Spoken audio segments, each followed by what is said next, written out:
زكي شان بنشوف ياسمين عبد العزيز وهي بتنخدع في امير كرارة، واكيد في بنات كتير في الحياه بتنخدع بالنوع ده من الرجاله، يمكن بسبب الانبهار او السذاجه او قله الخبره، الا شك انهم موجودين في 2025.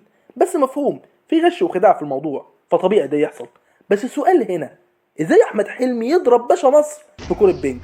وهنا بنعرف اهميه مقوله المخرج عاوز كده. بس لما بتتخدع البنت مفهوم، لكن ليه البنت تبقى عارفه كل حقيقته وبرضه بتحبه؟ زي ما شفنا في فيلم الاولى في الغرام، منى شلبي بتحب هاني سلامه وهي عارفه كل بلاويه من اولها لاخرها.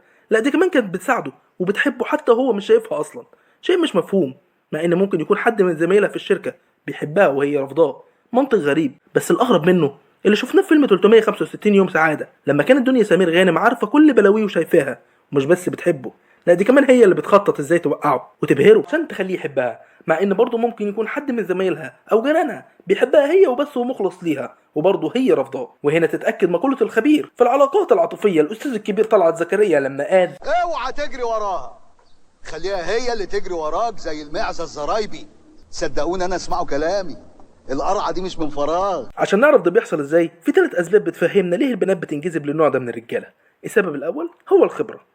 الراجل اللي بيعرف بنات كتير بيبقى عنده خبره عمليه في التعامل مع مجموعه واسعه من الشخصيات والمشاعر النسائيه. هو عارف بالظبط البنت دي بتفكر في ايه وبتقول ايه وعاوزه ايه، وازاي يلعب بمشاعرها، وازاي يخليها تفكر انها مميزه عن باقي البنات. لان الخبره الكبيره اللي عنده في العلاقات خلته واثق جدا من نفسه وواثق من قدراته على التواصل والتلاعب بمشاعر الاخرين، حتى لو كانت الثقه دي مش حقيقيه.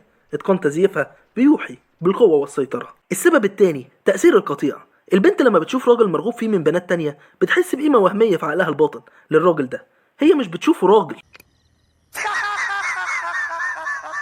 بتشوفه منتج تم اختياره والموافقة عليه وحصل على شهادة جودة من باقي النساء، زي غسالة الأطباق. دراسات علم النفس التطويري بتقول إن الإناث تميل إلى تفضيل الذكر الذي يثبت قدرته على جذب أنثى أخرى، لأن ده بيديها رسائل غريزية بأن الذكر ده هو شريك جيد محتمل، أو على الأقل عنده جودة وراثية عالية. أما السبب الأخير فهو التحدي. كتير من البنات بيقعوا في فخ الاعتقاد إنها البنت الوحيدة اللي هتنجح في تغيير الراجل ده وتحوله لجبوي، وتشوف فيه التحدي لانها بتستمد قيمتها من فكره انها تنجح في اللي فشل فيه كل اللي قبلها. الرغبه في المنافسه والفوز بالراجل اللي بتحبه كل الستات ومش عارفين يوصلوا له، وهي طبعا الوحيده اللي وصلت له، لا دي كمان غيرته. وده يفسر لنا حاجه مهمه، هي مش عاوزه الراجل ده عشان بتحبه، هي عاوزاه عشان تثبت لنفسها انها المنتصره في اللعبه دي، تثبت انها احسن واحلى واحده في كل اللي عرفهم، تثبت انها الاجمل عشان كده سابهم وراح لها، تثبت انها الاذكى عشان عرفت توقعه. وده في الاغلب بيعكس نقص في تقدير الذات، والنقص ده هو اللي بيدفعها من غير ما تحس للبحث عن اكتساب قيمتها في النوع ده من الرجاله، مش عشان هي بتحب. وفي النهايه احب اقول لك، لو بتحب حد فعلا اتقدم،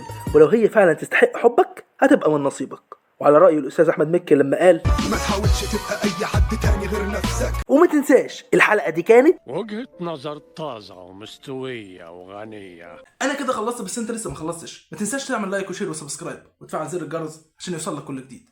ولو الحلقة دي ما عجبتكش اتفرج عليها تاني. سلام.